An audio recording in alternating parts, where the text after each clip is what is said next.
Pronto, Rafael, foi aí.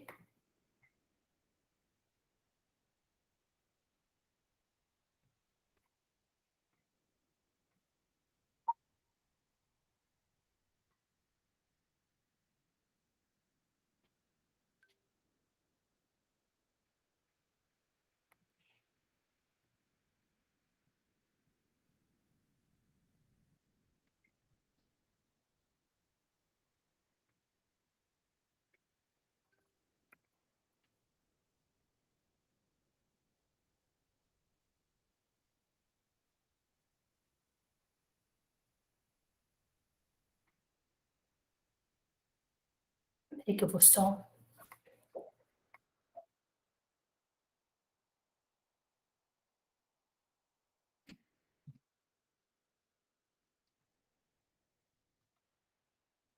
Pessoal, mandei no chat agora um link que tem os materiais, tá? O meu já está atualizado com a exposição de hoje. Então, como eu falei, apenas não imprimam, porque até o final dos encontros o material vai sendo atualizado. Beleza, Gabriela?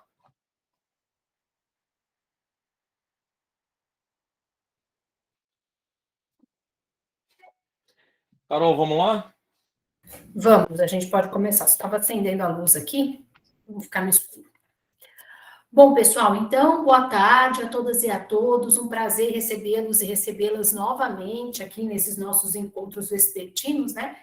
A gente está exatamente no encontro, na metade, né, dos nossos encontros, ainda teremos mais 3 encontros, sendo que o nosso próximo encontro é na próxima quinta-feira, e depois nós pularemos uma semana, salvo engano, e retornaremos na primeira semana de abril, tá? Depois eu até vou confirmar isso aí com o cerimonial, mas eu acredito que seja isso mesmo, tá? Pelo menos pela organização inicial do curso. Bom, pessoal, agora a gente vai começar, em processo do trabalho, a questão de competência da Justiça do Trabalho e o STF, né? Imagina só o que vocês já sabem, né? Que o STF vem contingenciando, ano após ano, a competência material da Justiça do Trabalho, né? E os argumentos são os mais inimagináveis possíveis, e não tem, assim, muita coerência, né? Você quase que não consegue identificar o motivo, né? Bom, o STF, será que é porque existe uma autonomia? Será porque aplica outro ramo do direito, né? O STF decide basicamente de uma forma bastante aleatória, mas existe um sentido, e o sentido, a direção que a gente percebe é justamente a restrição da competência material da Justiça do Trabalho. Bom, eu vou compartilhar, então, aqui o material. Peraí. O pai do céu. Só um instantinho, gente.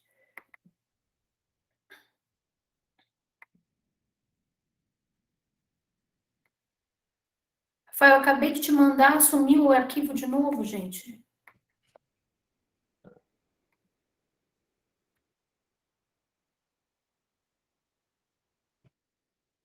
Pronto, achei. Aí, recentes, que você acha? Não, achei.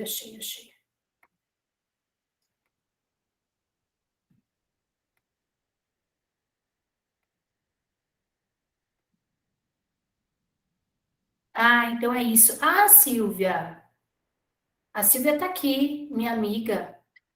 Um beijo, Silvia, querida.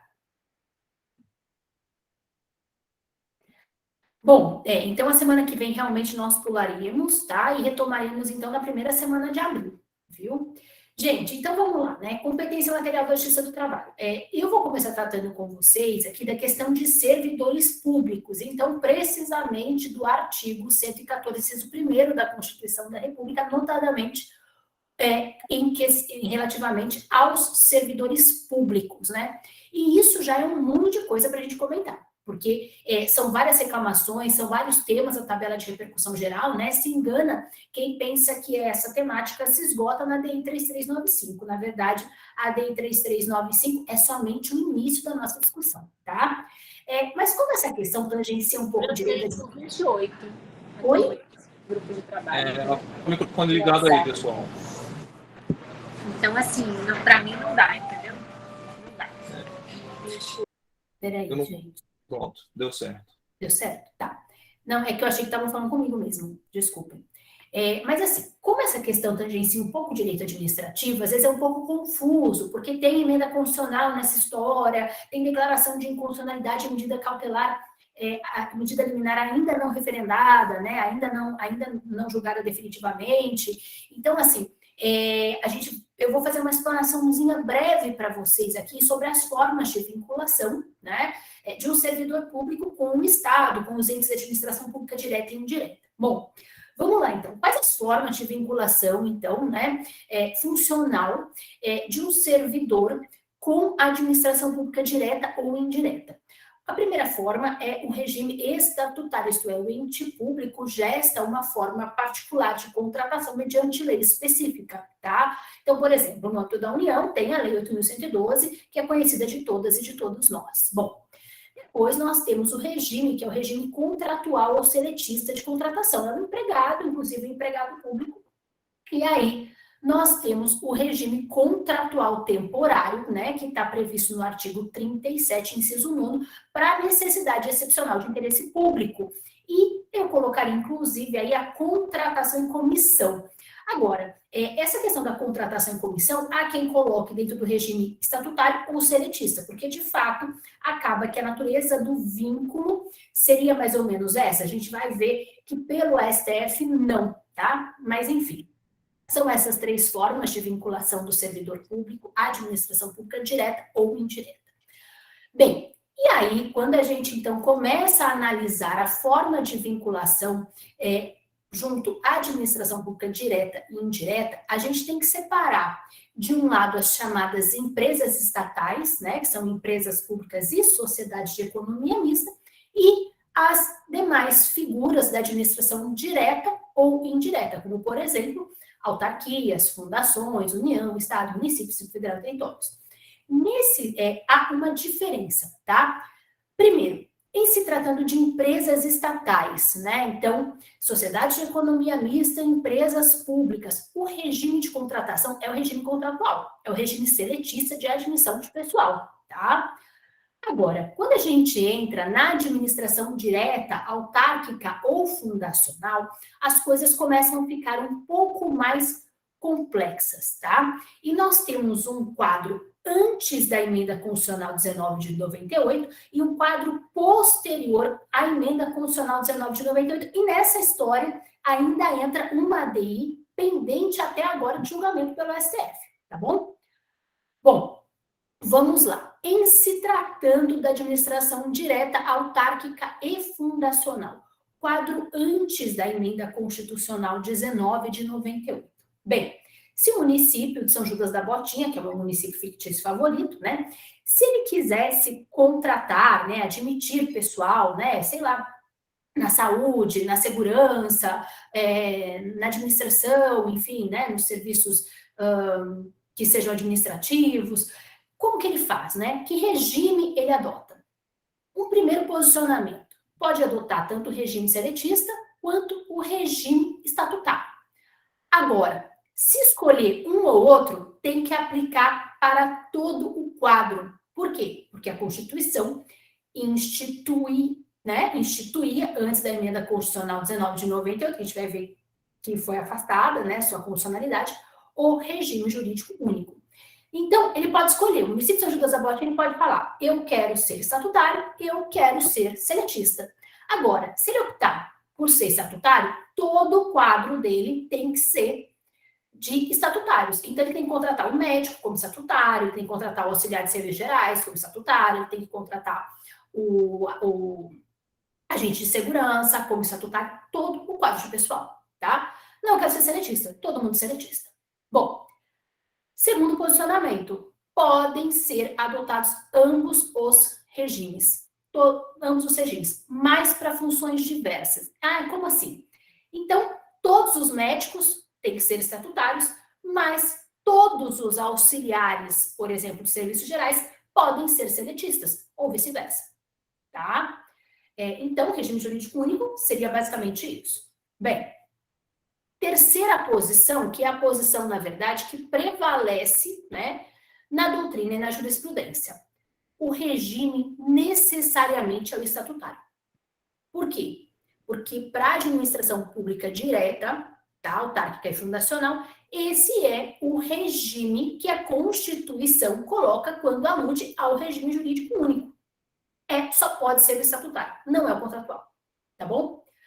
Bom, o que aconteceu? Veio a emenda constitucional 19 de 98 e extinguiu a obrigatoriedade do regime jurídico único. Ah, mas se o município de São Judas da Botinha já colocava todo mundo como estatutário, ele pode manter? Evidentemente que sim, né? Mas não é mais obrigatório. Bom, o que aconteceu depois? O STF julgou uma ação direta de inconstitucionalidade liminarmente, tá? Liminarmente. Então, a gente ainda não tem um julgamento definitivo dessa DI. Essa DI 2135. E foi declarada liminarmente a inconstitucionalidade da emenda constitucional 19 de 98.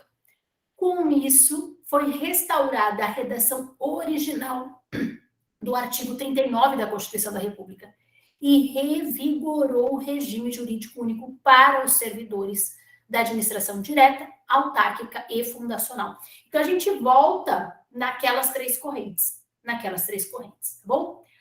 Agora, percebam o seguinte, o STF, ele ressalvou a validade dos atos anteriormente praticados com base no artigo 39 da Constituição da República, com a redação conferida pela emenda constitucional 19 de 98, porque houve um hiato. Então, acabou o regime jurídico único, então o município de São Judas da Botinha tinha optado pelo regime estatutário, ele passou a contratar, sei lá, agentes de segurança pelo regime seletista, tá? E essa contratação foi válida, permanece válida, e, inclusive, esses servidores continuam seletistas, não precisa haver nenhuma transmutação, nenhuma transposição de regime, tudo bem?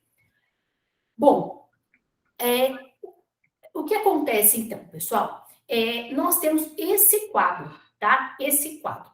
O quadro que prevalece atualmente, portanto, é que a administração pública, direta, autárquica e fundacional deve adotar o regime jurídico estatutário. Agora, tem exceção, por exemplo, durante o tempo em que vigorou a emenda constitucional 19 de 98, né? A redação conferida ao artigo 39 da Constituição da República, tá? Vínculos anteriores a 88, tudo bem? Municípios que mesmo, né, aqui na 15ª tem vários, que continuam contratando seletistas, tá? Continuam contratando. Então, tem várias questões, né, nisso tudo, tá? E várias questões que ensejam discussões jurídicas quanto à competência ou não da Justiça do Trabalho para analisar esses processos, tudo bem? Bom, meu Deus do céu, o que nós temos aqui? Vamos lá. Bom, é possível, portanto, tá, a existência residual de servidores seletistas na administração direta, autárquica e fundacional, quando a competência, portanto, é da Justiça do Trabalho, né? Então, o município de São Judas da Botinha, como disse para vocês, era um município estatutário, né? Falou, não, regime jurídico único, sou da administração direta, então, adota o regime estatutário, né? Vou seguir a corrente majoritária e tudo. E aí, vem a emenda constitucional 19, não, mas os agentes de segurança eu vou contratar, fiz concurso e contrato como seletista. Nesse caso, o agente de segurança do município de São Judas da Botinha, seletista, entra com uma ação. De quem é a competência? Da Justiça do Trabalho, tá? Da Justiça do Trabalho. Tem aqui precedentes que eu trago para vocês, tá? Justamente sobre isso, tá? Bom, outra situação que eu gostaria de deixar claro para vocês é a situação das empresas estatais. Eu vou chegar ainda na DI 3395, tá? Estou tratando de algo que é anterior a isso, mas as empresas estatais, que são as empresas públicas e sociedades de economia mista. Aí, pessoal, não tem discussão, tá? Porque a competência, em regra, é da Justiça do Trabalho. A gente vai ver que o STF, às vezes, dá uma escorregada nisso, tá? Mas a competência, em regra, é da Justiça do Trabalho, porque adota o regime seletista de admissão de pessoal, tá bom? Bom, vamos, então, para a DI 3395, tá? Que é, na verdade, a grande estrela, né? O que aconteceu? Vai a emenda constitucional 45 de 2004, todo mundo comemorou, né? Nossa, a Justiça do Trabalho agora passa a ser competente, inclusive, né, para julgar aí relação jurídica com servidor estatutário, né? Pelo menos é isso que está lá na literalidade do inciso 1º do artigo 114. Mas o fato é que o STF conferiu interpretação conforme a Constituição, a alegria durou bastante pouco, bem pouco, né? E exclui, então, causas ajuizadas para discussão de relação jurídica estatutária entre o poder público, né, dos entes da federação e os seus servidores. Essa ADI não foi, ela não teve um julgamento unânime, tá? Na verdade, tem os ministros Edson Fachin, Marco Aurélio Rosa Weber, que julgavam improcedente o pedido, então reconheceu a abrangência da competência material da Justiça do Trabalho, inclusive para apreciar relações jurídicas estatutárias, tá bom? O que aconteceu era algo bastante esperado, porque já teve a liminar e tudo, então houve aí, na verdade, a ratificação, né, pelo pleno, quando do julgamento do mérito do entendimento que já havia sido esboçado por ocasião da liminar. Vamos lá, pessoal. Contratação temporária ou cargo em comissão, tá? Vamos pensar em um município, que não pode ser um município de São Judas da Botinha, porque ele adota o regime jurídico estatutário, mas eu vou pensar num município, aqui no interior do estado de São Paulo tem vários que adotam o regime seletista de contratação de pessoal, tá? Um exemplo é o município, por exemplo, de Nova Odessa, que é aqui da minha área de atribuição, e adota o regime seletista. Bom, mas vamos supor que esse município faça uma contratação temporária por excepcional interesse público para atender, por exemplo, a questão de professores, né? Ou mesmo durante a Covid, né? Médicos, profissionais de enfermagem e tudo. Na verdade, pessoal, hoje eles fazem ou por OS, ou por OCIP, ou então por RPA, né? Que é o chamado Recibo de Pagamento de Autônomo. Eu não sei se essa mesma nomenclatura é seguida aí na Bahia, mas aqui no interior do estado de São Paulo, eles falam assim, não, doutor, é tudo por RPA aqui. Aqui a gente não tem mais médico em comissão, a gente tem todo mundo por RPA, né? Falo, nossa, é uma evolução realmente. Bom, mas o que acontece? Vamos supor, então, que esse município de Nova Odessa faça uma contratação de médico, profissional de saúde, professor, uma contratação temporária por excepcional interesse público. Percebam, o município de Nova Odessa, ele adota como regra de vinculação o quê? O regime seletista. E vamos supor ainda que o município de Nova Odessa, ele faz o seguinte, ele precisa de professor. Ele fala, não precisa de professor, tá? Vou fazer o seguinte, vou dar uns cargos de comissão aí para o professor, né? Então, não é de direção, chefia, assessoramento. Professor, né? Recepcionista, também, comissionado, tal.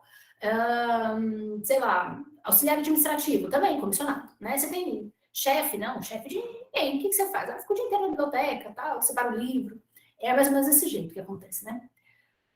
E aí, pessoal, isso é ou não é de competência da Justiça do Trabalho? Por quê? Porque geralmente eles ingressam com a ação pedindo a descaracterização dessa contratação excepcional e pedem o quê? O vínculo de emprego com os consectários naturais. Olha, na verdade, não havia necessidade de excepcional interesse público, houve um desvirtuamento, houve sucessivas contratações e tal, eu estou aqui há 10 anos, ou então realmente eu era comissionada, mas exercia funções meramente burocráticas, eu não tinha nenhum tipo de subordinado, não exercia função de assessoramento, era uma função ordinária, que compõe um quadro permanente de pessoal. E aí, como é que fica isso, né? É engraçado, mas triste, né? Mas assim, essa é uma causa de pedir naturalmente trabalhista. O pedido e a causa de pedir são trabalhistas, né? Envolve uma descaracterização de um vínculo formal, de um invólucro formal, para a caracterização de uma relação jurídica verdadeira, que é, na verdade, o contrato de trabalho, né? O contrato de emprego. Então, tanto o pedido como a causa de pedir são de índole trabalhista, né? E se vocês forem ver todos os demais julgados que eu vou apresentar para vocês aqui, do STF, falando, né, que corta a competência da Justiça do Trabalho, um dos critérios mais referenciados é que você faz a aplicação ao caso, tá, do direito administrativo, do direito previdenciário, de outro direito que não o trabalhista. Agora, nesse caso, que o pedido e a causa de petição trabalhista são estritamente laborais, o STF diz que a competência não é da Justiça do Trabalho, ainda que o município adote o regime seletista. Por quê? Porque ele fala o seguinte: antes é preciso afastar essa relação jurídica de caráter administrativo, que é a contratação temporária, que é a contratação por cargo em comissão. Então, por isso, é competência da Justiça Comum. Tá? Então, pessoal, são vários precedentes, tá? Justamente nesse sentido, tá? A presente hipótese envolve relação jurídica travada entre servidor temporário e poder público que afasta a competência da Justiça do Trabalho por envolver vínculo originariamente administrativo, ou seja, não regido pelo direito do trabalho, tá? E aqui, olha, inúmeras reclamações constitucionais, tá? A mesma coisa que o julgado do STJ também colocando que a contratação de servidor temporário é de natureza jurídico-administrativa, que acarreta na competência de justiça comum para solver as controvérsias decorrentes dessa modalidade contratual, tá? Então, compete à justiça comum pronunciar-se sobre a existência, a validade, a eficácia das relações entre servidores e o poder público, ainda que submetida a vícios de origem, né? Isso é conflito de competência. Então, eu estou alegando desvirtuamento e eu quero o vínculo de emprego. Bom, olha lá, de novo, compete à Justiça Comum pronunciar-se sobre a existência, a validade, a eficácia das relações entre servidores e o poder público fundadas em vínculo jurídico-administrativo. Não descaracteriza a competência da Justiça Comum em tais dissídios o fato de se requererem verbas rescisórias FGTS e outros encargos de natureza símile, dada a prevalência da questão de fundo que diz respeito à própria natureza da relação jurídico-administrativa, ainda que desvirtuada ou submetida a vínculos de origem, a vícios de origem.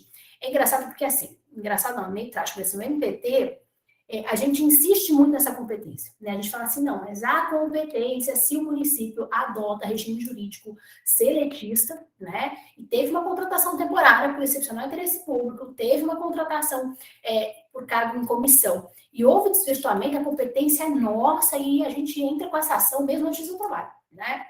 E acaba dando murro em ponta de faca, porque é uma questão muito, muito, muito pacificada mesmo, né? De uma forma triste, né? Mas é algo que está bastante pacificado. Agora, esse tema 544, que eu vou tratar com vocês aqui da tabela de repercussão geral do STF, esse tema, eu acho que esse dá para a gente trabalhar melhor, tá? Melhor do que o que a gente geralmente tem a impressão e de que atualmente, da forma como ele é trabalhado. Bom, esse tema, pessoal, ele trata da greve de servidores públicos seletistas. Qual que foi a tese jurídica geral, tá? A tese jurídica geral foi a seguinte: a Justiça Comum, federal ou estadual, é competente para julgar a abusividade de greve de servidores públicos seletistas da administração pública direta, autarquias e fundações públicas. Percebam o seguinte: servidor público, seletista, empregado público.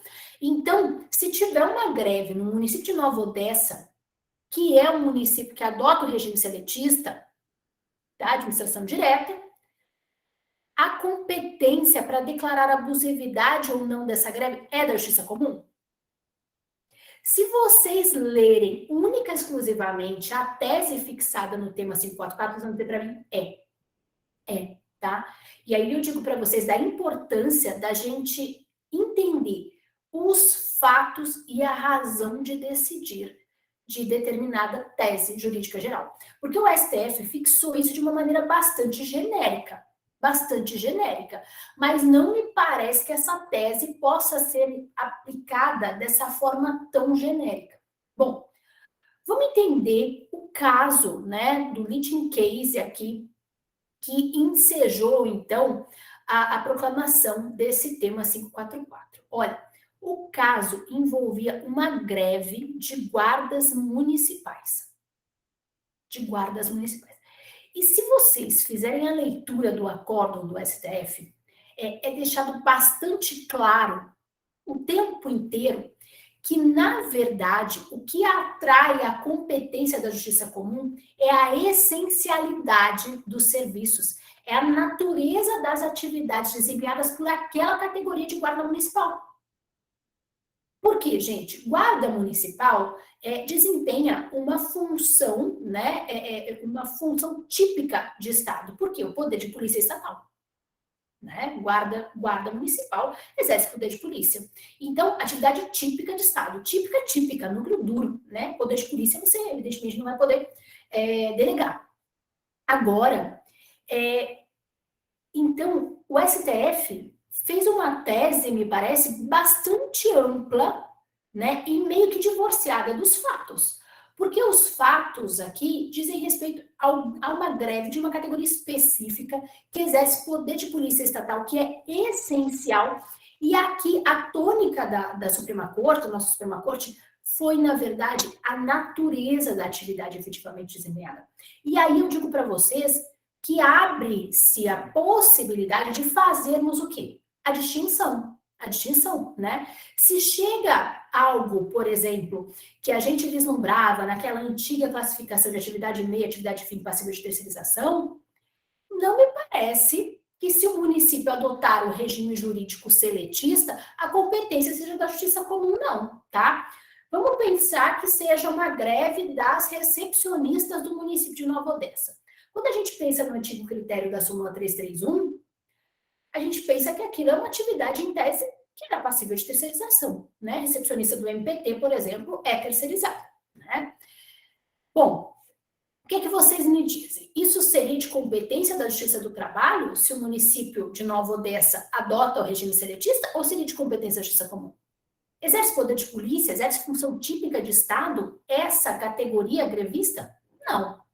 Então, me parece, tá, que embora o tema, a tese jurídica geral do tema 544 tenha sido estabelecida aí em termos bastante amplos, genéricos, a gente não pode fazer essa interpretação divorciada dos fatos, especialmente da razão de decidir, que é a razão de decidir, que é o motivo determinante, a holding, né, da decisão que vincula. Tá? E aqui, justamente o que o STF quer e passa e repisa isso ao longo de toda a deliberação, é justamente que sejam analisadas a atividade específica da categoria profissional. Né? Então, é uma atividade, de fato, essencial, que compartilha aí uma natureza de atividade típica de Estado. A competência não será da Justiça do Trabalho. Né? Então, percebam o seguinte, olha, as guardas municipais executam atividade de segurança pública essencial ao atendimento de necessidades inadiáveis da comunidade. E aí, ele coloca, olha, já se depreende que a questão constitucional, então, dirimida, foi enfocada pelo prisma da atividade pública efetivamente desempenhada pelos servidores públicos, a essencialidade desses serviços para a vida social, com menor destaque para as peculiaridades do regime jurídico-administrativo, independentemente de se tratar ou não de guardas civis. Então, ele diz o seguinte, pouco importa se é seletista ou se é estatutário. Eu vou resolver essa questão quanto ao critério de essencialidade para a administração pública, né, dos serviços prestados por essa categoria, tá? Então, aí, pessoal, realmente cabe um alerta quanto a esse tema 544 da tabela de repercussão geral do STF. A tese ficou ampla, tá? E não me parece que seja assim a correta aplicação dessa tese. A gente tem que fazer a interpretação, na verdade, de acordo com a razão de decidir, tá bom? Bom, vamos lá. Outro tema da tabela de repercussão geral do STF, que é o tema 853.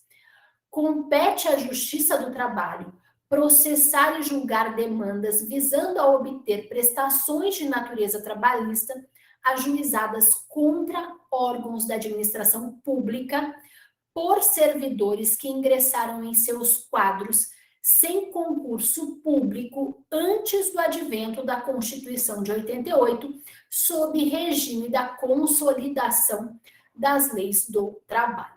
Então, aqui a gente está falando daquele servidor público que é pré-88, que ingressou nos quadros da administração pública antes da Constituição e sem concurso, tá?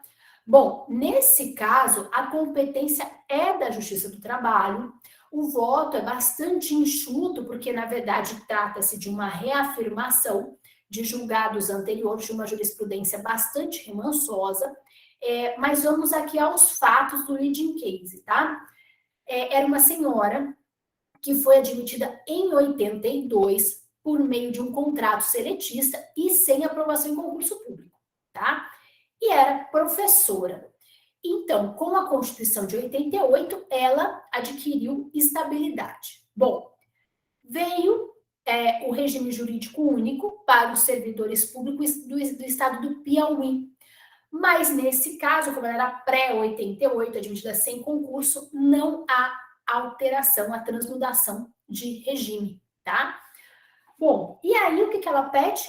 Ela pede o FGTS, que o estado do Piauí deposite o seu FGTS, já que o estado do Piauí nunca havia depositado o FGTS dessa professora, desde 1982. Bem, o que acontece, né?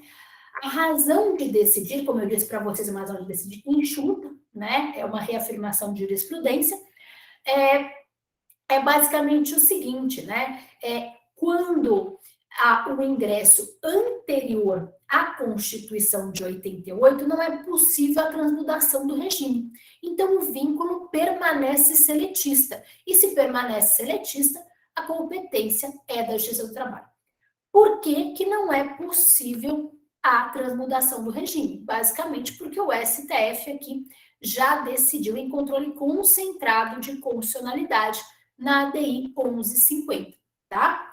Então, basicamente, o que o STF reafirmou em sede de razão de decidir é o seguinte: olha, você é pré-88, ingressou na administração pública sem aprovação por concurso público. Essa corte já entendeu na ADI 1150 que não é possível a transmudação de regime. Se não é possível essa modificação do seu regime de admissão, você permanece seletista por todo o vínculo. Logo, se você é seletista, a competência é da Justiça do Trabalho. Tá bom? Bom, outra situação é o tema 928 da tabela de repercussão geral do STF, que se refere aos empregados públicos que migraram. Nesse caso, percebam que há uma alteração de regime, né? Então, você tinha a situação de uma cidade, um município, por exemplo, que adotava o regime de contratação seletista, né? Isso aconteceu, evidentemente, em demandada na Constituição de 88, né? Logo após a Constituição de 88, a adoção do regime jurídico único, houve migração, tá? Mas o fato é que, como eu disse para vocês, permanecem muitos municípios seletistas, né? E vira e mexe acabam fazendo a migração. Só para contar um caso aqui para vocês, eu, né, Carolina, cuido de uma execução aqui no Ministério Público do Trabalho, que é uma execução de mais de 1 bilhão de reais contra um município, que é aqui do lado de Campinas, chama município de Jaguariúna, né? E essa execução é justamente porque contratava-se na época cargos em comissão sem funções aí de direção, chefia e assessoramento. O município firmou um TAC com o Ministério Público do Trabalho, descumpriu, e na época a procuradora, né, que me antecedeu no ofício, ela fez a execução que na época, em 2012, era de 900 e tantos milhões de reais. Bem, o município, evidentemente, o que ele fez foi terceirizar o seu serviço, né, de saúde. Hoje tem uma OS que gere o serviço de saúde do município. Mas ficou esse passivo lá de mais de 1 bilhão de reais, e o município de Jaguariúna era um município seletista, né? E na época, quando a gente alegava, na época ainda, foi decidido aí que a competência da Justiça do Trabalho, ficou isso na Justiça do Trabalho, inclusive agora está em fase a gente já está quase transitando em julgado essa decisão, a gente já está acompanhando isso no TST. Quer dizer, possivelmente vai para o STF ainda, né? Mas o fato é que é uma execução bilionária, tá? E nesse meio tempo, o que o município de Jaguariúna fez? Transformou todo mundo em estatutário, né? Não quero mais saber do MPT, muito menos da Justiça do Trabalho, né? O prefeito olhava na minha cara assim, mudou, né? Já mudou algumas vezes, mas ele olhava na minha cara e falava, meu Deus do céu, né? E ele queria negociar esse valor. Eu falava, gente, como que eu vou negociar uma multa de 1 bilhão, né? Eu não sei, vamos ver.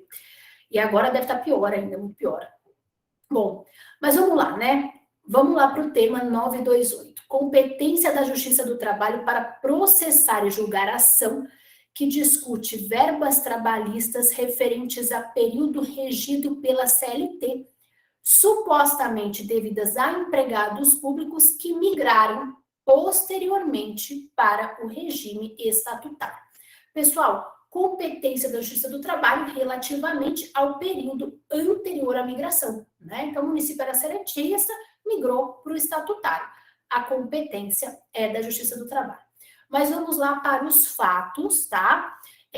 Nesse caso, a reclamante ela foi contratada, né, em 2009 por concurso público sob o regime seletista. Aí o município editou uma lei 2 anos depois e instituiu o regime jurídico único para os servidores municipais. Bom, ela evidentemente propôs a ação após a edição da lei que instituiu um regime jurídico único. Mas o que ela pede são vantagens referentes ao período em que o vínculo era seletista, era, portanto, contratual. Então, nesse caso, o STF entende que prevalece a natureza do vínculo existente à época dos fatos, para atribuir a competência à Justiça do Trabalho. Então, se cuida, nesse caso, de discutir uma relação de emprego, o que se insere na competência da Justiça do Trabalho pelo artigo 114, inciso 1º da Constituição da República. Agora, olha, percebam aqui, né? Os efeitos da decisão proferida pela Justiça do Trabalho ficam limitados ao início da vigência da lei que modificou o regime de trabalho. Ou seja, veio o regime de migração, né?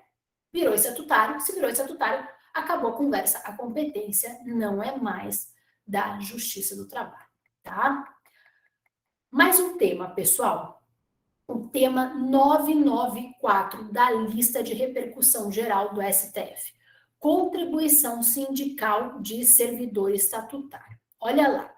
Controvérsia relativa à competência para processar e julgar demandas nas quais se discutem o recolhimento e o repasse de contribuição sindical de servidores públicos regidos pelo regime estatutário. Questão não abrangida pela ADI 3395, competência da Justiça comum para apreciar causas que sejam instauradas entre o poder público e os servidores a ela vinculados por típica relação de ordem estatutária ou de caráter jurídico-administrativo. A tese: compete à Justiça comum processar e julgar demandas em que se discute o recolhimento e o repasse de contribuição sindical de servidores públicos regidos pelo regime estatutário. Olha, pessoal, para vocês, só para contextualizar aqui, existe um inciso que trata de modo autônomo da competência da Justiça do Trabalho para tratar sobre questão de representação sindical entre sindicatos trabalhadores, entre sindicatos e empregadores, né?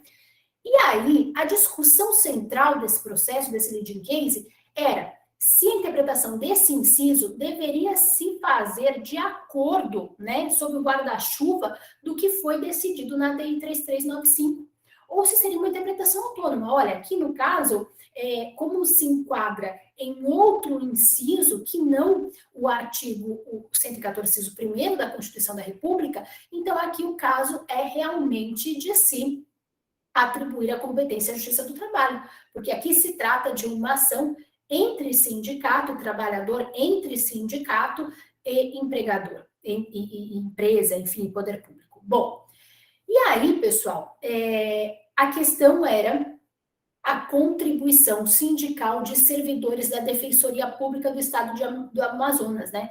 Então, era um recolhimento e repasse de contribuição sindical de servidores públicos que são regidos pelo regime estatutário. Esses são os fatos. Bem, o que o STF decidiu? Se o servidor é estatutário, a interpretação do inciso 3º do artigo 114 da Constituição da República deve ser feita de acordo com o decidido pelo STF na ADI 3395. Tá? Então, se na ADI 3395 se excluiu da competência da Justiça do Trabalho as relações jurídicas entre a administração pública direta, autárquica e fundacional, regida por um vínculo estatutário de natureza jurídica administrativa, a mesma coisa acontece quanto ao inciso 3º. A interpretação tem que ser compatível. Então, basicamente, o STF alargou, né, o seu raciocínio ali do inciso 1º para o inciso 3º e excluiu, portanto, da competência da Justiça do Trabalho também a questão das contribuições sindicais quando envolver servidor público estatutário. Ah, mas se envolver servidor público seletista, se envolver servidor público seletista, como do município de Nova Odessa, tá? Aí a competência é da Justiça do Trabalho. Pessoal, outro tema bastante, mas bastante importante mesmo, que é o tema 992, né?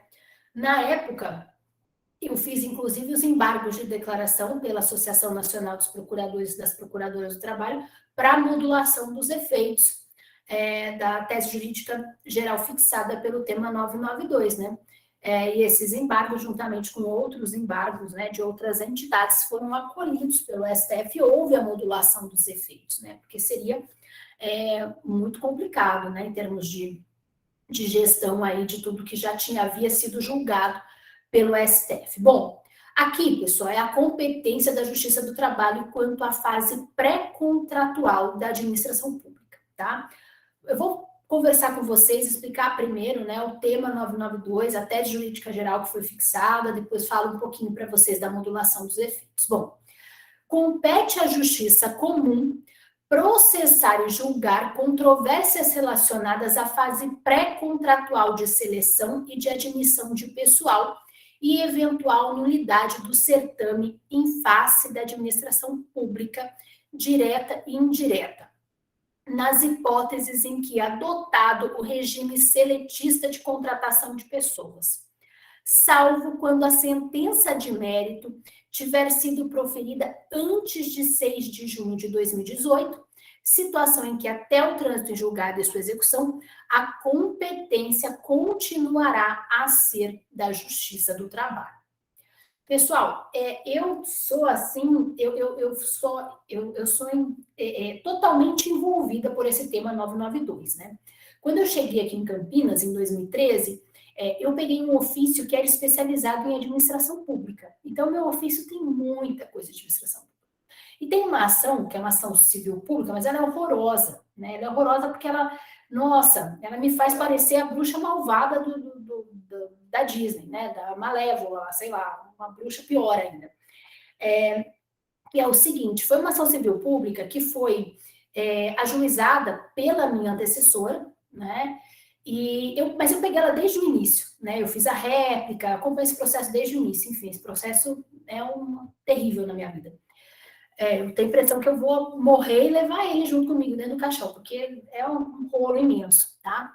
O que acontece? É uma empresa pública, o SEASA, aqui de Campinas, e esse SEASA, ele fazia uma contratação, uma seleção de pessoal, só que o concurso permitia que a empresa pública, que o SEASA conhecesse os candidatos antes da prova. Então, antes de você ter uma avaliação, como, por exemplo, uma prova objetiva, uma prova escrita, você tinha uma entrevista pessoal. E essa entrevista pessoal era uma entrevista eliminatória. Não era nem só classificatória, né? O que para mim já teria problema, mas era eliminatória, tá? Então, a minha antecessora, a minha colega, o que ela fez? Ela corretamente ajuizou uma ação civil pública e pediu a nulidade de todas as contratações. Sabe que é todo mundo que trabalha no SEASA. Tem, tipo, 400 pessoas, né? Todo mundo, a nulidade da contratação de todo mundo, tá? E por, na verdade, violação ao princípio, né, do concurso público, né, impessoalidade, tudo, essa ação foi julgada procedente, foi até o STF, né? O STF disse, manda, né, manda todo mundo embora. Manda todo mundo embora. E agora a gente está na fase do quê? De liquidação e execução, né? E aí vem aquelas pessoas que trabalham desde 1900 e Guaraná com rolha, pessoas que estão doentes, né? Que estão com doenças terminais, grávidas, né? Pessoas que têm 6 meses para aposentar. E aí está na fase de execução, né? E eu confesso assim, é claro que o Ministério Público tem que pensar no interesse também dos ausentes, né? Das pessoas que estavam, né, que poderiam ocorrer aí essas vagas, poderiam concorrer a essas vagas de contratação e foram preteridas, né, por uma contratação que foi absolutamente pessoal e não impessoal. Agora, é bastante difícil, né, fazer isso na prática, é difícil, assim, exige um sangue frio que às vezes eu ponho a cabeça no travesseiro e falo, meu Deus, esse processo, eu não tenho sangue frio para esse processo e tudo, né. É um processo difícil de fazer, né? Você parece malvada, né? E assim, as pessoas vêm na sua sala, pedem reunião, eu recebo todo mundo, né? Eu recebo, mas eu não tenho que fazer, né? Eu sou do Ministério Público, alguém tem que desempenhar o papel do Ministério Público, né? Mas é um processo terrível, assim, terrível, ele pesa na minha consciência, né? Eu falo, meu Deus do céu, a pessoa vem chorando para você. Falo, o que eu vou fazer? Enfim, é bastante complicado. A gente tentou fazer acordo no tribunal. Eu fiz, acho que o ano passado, umas 30 sessões no tribunal, com o desembargador, tudo, para tentar fazer acordo. E no final nunca dava certo. Um ou outro que se sente preterido, que não se sente contemplado, acaba reclamando, procura corregedoria. E o próprio relator falou que sabe de uma coisa, não vou mais fazer nada. Aí todas essas pessoas estão entrando com rescisórias. Imagina, o tribunal recebeu acho que 200 ações rescisórias, né? Falando que elas não participaram em contraditório dessas e foram atingidas, né? E não há essa necessidade, né? Não há essa necessidade. Processualmente pode até ser injusto, mas não existe, né? Jurisprudencialmente não existe e nem na lei. Enfim, esse processo é um processo terrível, né? E para piorar a minha situação, quando eu assumi a diretoria de assuntos jurídicos da LPT, veio a decisão nesse tema 992, eu tive que fazer os embaixos de declaração, pontuação dos efeitos. Eu falo, meu Deus do céu, esse assunto, né, ele realmente me persegue, é um terror na minha vida. Mas o que acontece, pessoal? Vamos lá. Percebam que esse tema 992, ele tem uma abrangência para a administração pública direta e indireta. Isso significa que, inclusive, para a empresa estatal. Inclusive para a empresa estatal. Como eu disse para vocês, a decisão, né, a sentença de mérito, naquele meu caso, foi proferida há muito tempo atrás, mas abrange todas essas discussões, administração pública direta e indireta. Todas referentes, por exemplo, à fase de seleção e admissão, eventual nulidade, né? Porque o edital era um edital viciado, porque não se observou o prazo mínimo de inscrição, porque não se observou o prazo mínimo previsto no edital entre a inscrição e a prova, porque teve um vício, porque a prova foi aplicada, foi uma bagunça na hora, foi permitido material de consulta, não foi e tal. Então, todas essas questões relativas à fase mesmo de contratação, né, a fase de seleção, todas essas questões relativas à fase pré-contratual, gente, foram afastadas da competência da Justiça do Trabalho. Ainda que o servidor seja seletista, ainda que o cargo ao qual ele esteja concorrendo seja um cargo seletista, ainda que o ente público adote o quê? O regime seletista de contratação, tá? E aqui, pessoal, a razão de decidir é basicamente a aplicação do direito administrativo. Olha, a questão relativa à fase pré-contratual é regida por princípios da administração pública. Você adota como parâmetro de análise princípios, institutos, normas de direito administrativo. É uma questão puramente de direito administrativo, por quê? Porque você nem sabe se a contratação vai ou não vai ocorrer, né? É vício de edital, é vício do processo seletivo. Bom, então, na verdade, isso se refere à análise de legalidade ou ilegalidade de um ato administrativo. Portanto, não é de competência da Justiça do Trabalho, tá? Bem que eu gostaria que o STF, nesse caso meu, o STF não tivesse feito essa anulação de efeitos. Eu estava louca para mandar isso para o colega, porque eu não aguento mais, assim, eu fico realmente compadecida, né? Eu fico compadecida, eu me sinto mal e tudo. Às vezes eu até choro junto com a pessoa, porque, né, não junto, mas a hora que a pessoa sai, eu choro também, porque eu falo, gente, né, poxa vida, a situação e tal. E às vezes você vê que a pessoa não vai receber, não vai ter uma recolocação e tudo. É bastante difícil esse processo. É o processo mais difícil que eu tenho na minha carreira, assim, não pela questão jurídica, mas pela questão humana que é envolvida nele, né? Enfim, é isso. E assim, fiz um desabafo aqui para vocês, né, do meu processo. Pessoal, mais um aspecto, tá? Ainda na questão da competência da Justiça do Trabalho e relações travadas na administração pública. Improbidade administrativa. Quando eu vou falar para vocês de improbidade administrativa, a primeira coisa que eu vou dizer é que não há precedente vinculante, tá? Do STF sobre o assunto. Mas existe realmente uma decisão turmária. E aí o entendimento do STF é de que a questão de condenação do agente pela prática de ato de improbidade administrativa não é uma questão oriunda da relação de trabalho, e sim uma questão decorrente da relação de trabalho, o que se encaixaria em tese no artigo 114, inciso 9 da Constituição da República, e que, portanto, para ser de competência da Justiça do Trabalho, dependeria de lei, que no caso não existe.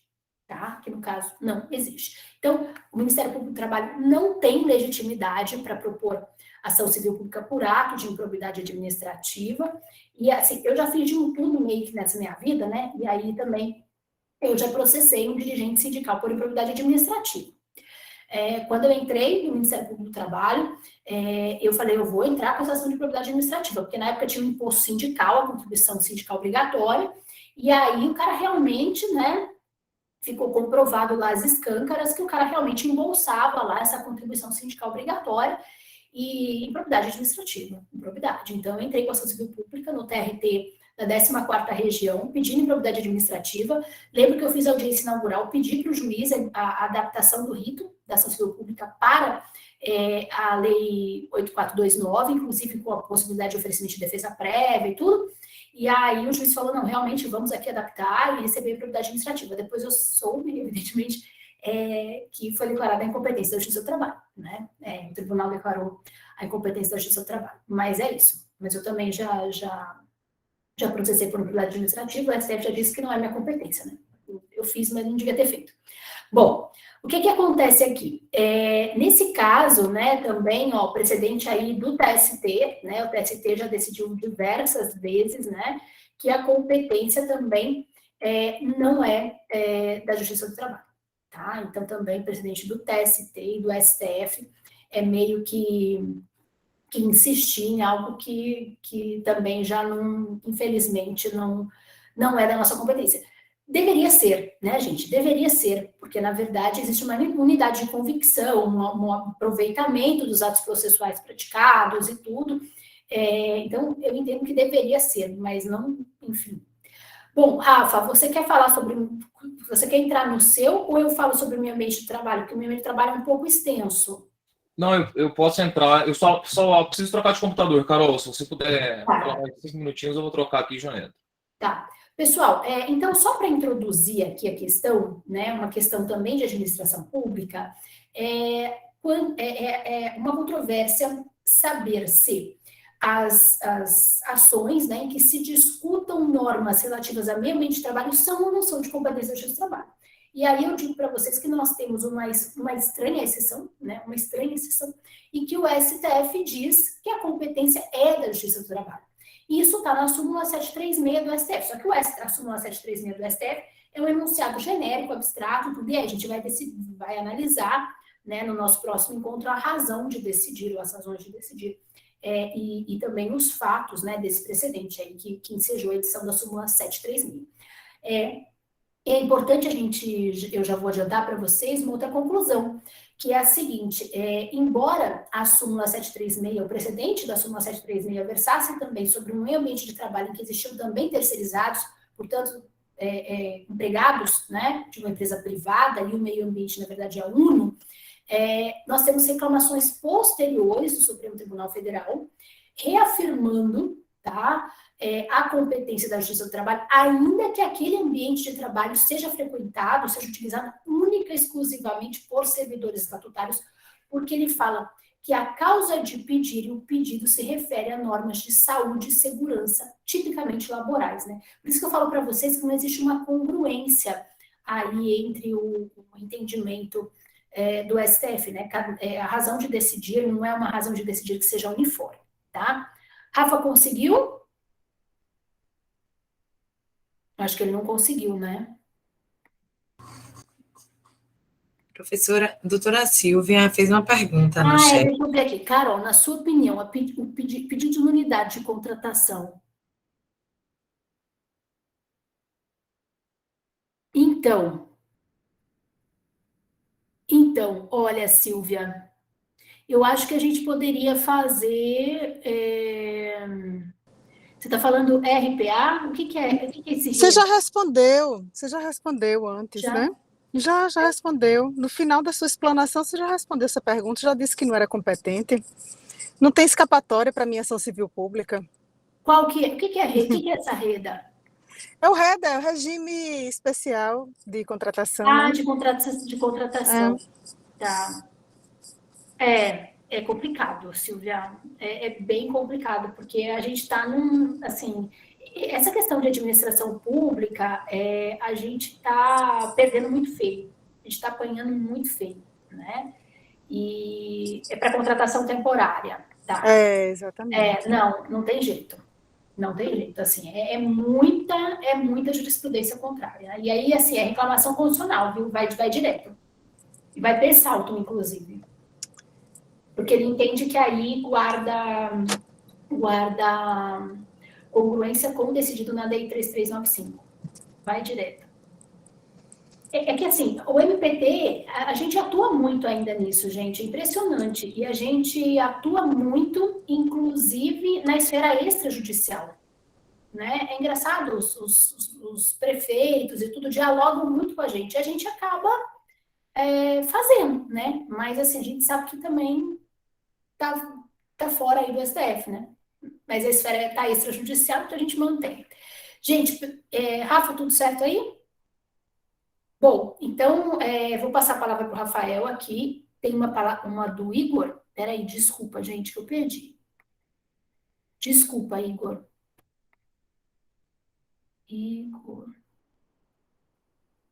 Tá. Já que estamos estudando aspectos de competência, ficaria muito grato se os professores tratassem também do tema de competência material naqueles processos envolvendo planos de saúde decorrentes do contrato de trabalho, conforme precedente que foi firmado pelo STJ. Tenho dúvidas em relação à questão da distinção entre autogestão empresarial e instituída. Igor, pode deixar que eu falo sobre isso. Na verdade, eu não terminei o termo de competência, tá? Na verdade, eu falei só do inciso primeiro, até agora, e acabei ficando toda essa aula na questão da administração pública, que na verdade é a questão mais extensa que tem quando a gente fala de competência da Justiça do Trabalho, os diversos temas, né, os diversos entendimentos do STF sobre o assunto. E depois a gente vai entrar em outros temas que não são referentes propriamente à administração pública, tá bom? Pode deixar que eu coloco isso sim, tá bom? Bom, vamos lá, né, pessoal? Agora a melhor parte, que é direito material. Brincadeira, processo é sempre muito bom também, já que tem reflexos mais pujantes. De todo modo, pessoal, essa questão, Carol, do plano de saúde é bem interessante. O STJ pacificou de fato a questão. Tem aquela diferença se o plano de saúde é de cogestão ou não, né? Eu tenho isso aí pronto, te mando depois, já vai facilitar a sua vida. Pessoal, vamos lá. Entrando agora em direito material, vocês têm aí, eu vi que tem muita gente... Eu entrei no material aqui para pegar e vi que tinha algumas pessoas online, então quem não está online lá vendo o material, foi enviado o link aí no bate-papo, só lembrando, tá? Então, se quiserem seguir por lá, fiquem à vontade.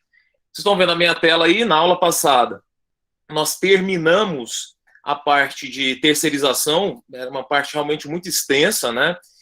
Muita coisa, de fato, de todas as temáticas que eu iria tratar, terceirização foi a maior delas. E agora a gente vai passar por temas que não demandam aí muita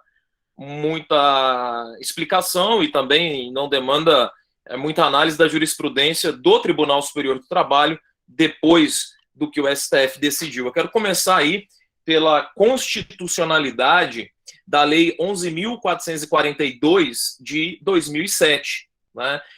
É engraçado notar, né? A lei é de 2007. Veja, nós estamos em 2022.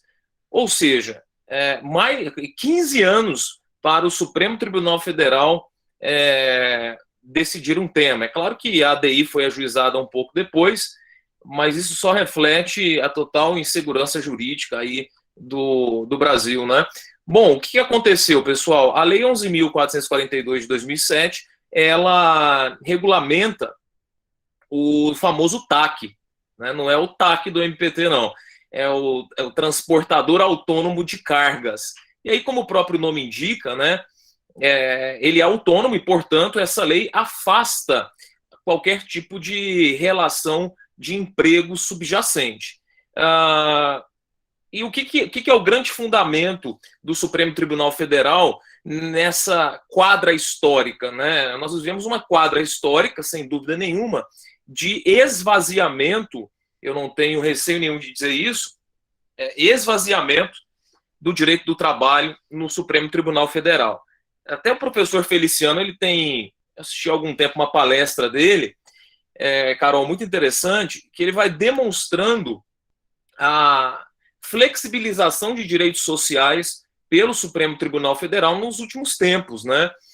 Não só aí com o governo atual, mas desde outros governos, né? O Supremo Tribunal Federal passa por um período, por uma ideologia de dar prevalência, isso eu falei na aula passada, ao princípio da livre iniciativa em detrimento do valor social do trabalho.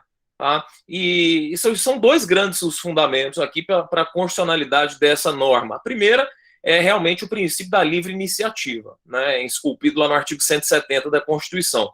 E o outro grande fundamento, que foi dito no julgamento da terceirização da atividade fim, e vem sendo repetido, é o fundamento de que a proteção social do trabalho não se restringe à relação de emprego.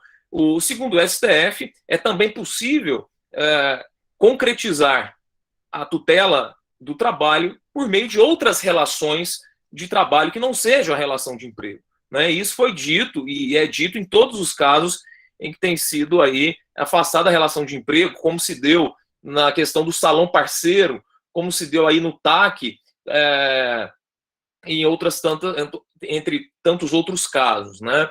Então, quando vocês olham aqui, o ponto 1 da ementa, ele menciona que a Lei 11.442 regulamentou a contratação de trabalhadores transportadores autônomos de carga por proprietários de carga e por empresas transportadoras. Então, aqui, meus amigos, nós temos duas situações. Quem pode contratar um autônomo? Por exemplo, o Magazine Luiza, né? O Magazine Luiza, peguei aqui a empresa que me veio à mente, não é uma empresa transportadora, mas ela pode, independente de ser transportadora ou não, fazer um contrato com um caminhoneiro, né, e contratá-lo como transportador autônomo de cargas, ou a própria empresa transportadora, e aí fazer esse tipo de contrato, né? Então são duas relações, dois, digamos, tomadores de serviços, tá? Essa lei também autoriza a terceirização de atividade fim pelas empresas transportadoras. Então, para o Magazine Luiza seria atividade meio, não é? Já para as empresas transportadoras seria a própria atividade fim. Tanto em uma como em outra é possível a contratação via TAC. E, portanto, afastou a configuração da relação de emprego. Tá bom? Então foi declarada a constitucionalidade desta norma e está aqui além disso, né? Essa norma estabelece um prazo prescricional de 1 ano, pessoal. E por não se tratar de relação de emprego, o STF também disse que esse prazo de 1 ano é constitucional, tá? Então, para discutir eventuais direitos dessa relação comercial e não trabalhista, tá? É engraçado que veja a incoerência, né, dos argumentos dessa decisão. Veja a incoerência. Deixa eu só abaixar um pouquinho aqui a tese firmada. Então, a tese número 1 é constitucional, uma vez que a Constituição não veda a terceirização. É constitucional o prazo estabelecido de 1 ano, porque não se trata de relação de trabalho, mas de relação comercial. E, uma vez preenchidos os requisitos da lei, está configurada a relação comercial de natureza civil, afastada da configuração do vínculo trabalhista. Eu discordo principalmente dessa relação comercial ou relação de natureza civil, porque o STF diz a todo momento, veja aqui, olha, deixa eu ver se, ainda não tem aqui a ementa, não coloquei o resto da ementa, mas o STF diz a todo momento que a proteção do trabalho pode se dar por outras formas que não seja a relação de emprego. Mas como que se protege o trabalho e ao mesmo tempo se diz que se trata de uma relação comercial, civil? Quer dizer, além de não reconhecer o vínculo de emprego, o STF acabou afastando a competência da Justiça do Trabalho, neste caso, ao falar que se trata de uma relação comercial. Ele poderia muito bem dizer, olha, não é uma relação de emprego, é uma relação de trabalho lato sensu, e aí permaneceria a competência da Justiça do Trabalho. Mas o STF foi além, ao dizer aqui que a relação é de natureza comercial. Né? Então, quer dizer, protege-se o trabalho, mas, por outro lado, retira-se a competência da Justiça do Trabalho. Então, há uma incoerência nessa questão da competência. Tá? E o pior, vejam aqui o que o STF tem falado em reclamações posteriores a esse julgado. É aquele caso, imagine que o transportador autônomo de cargas ajuize uma ação alegando fraude no contrato. Ele diz o seguinte, olha, eu fui contratado aqui como TAC, mas na verdade há uma relação de emprego. Estão presentes os elementos da relação de emprego. Esta é a causa de pedir, tá? A presença dos pressupostos fáticos jurídicos da relação de emprego. Pessoalidade, onerosidade, não eventualidade e subordinação. Então essa é a causa de pedir. A causa de pedir é trabalhista, né? Mesmo assim, aí realmente não dá para entender essa decisão. É um intuito de esvaziar mesmo a competência da Justiça do Trabalho. Mesmo se houver a alegação de fraude, meus amigos, o STF tem falado que a competência é da Justiça comum. Então, quer dizer, aí o que o juiz da Justiça comum vai ter competência para analisar? Ele vai dizer o seguinte, olha, estão preenchidos ou não os requisitos formais da Lei 11.442. Se o juiz da Justiça comum disser que os requisitos do TAC estão ok, pronto, acabou o assunto, a competência é da Justiça comum. Dias atrás, não foi no TST, mas um juiz da Justiça comum, pasmem, ele reconheceu um vínculo de emprego. Não sei se vocês viram essa notícia. Eu confesso que não li a sentença, mas ele disse, olha, tem relação de emprego, vai para a Justiça do Trabalho. E se chegar na Justiça do Trabalho, a Justiça do Trabalho falar assim, não tem relação de emprego, né? Imagina essa situação, olha isso. A Justiça comum fala, tem relação de emprego, vai para a Justiça do Trabalho. Aí o juiz do trabalho fala, não tem relação de emprego. Bom, então vamos suscitar um conflito de competência para o STJ. Aí o STJ vai dizer se tem relação de emprego ou não. É uma situação inusitada.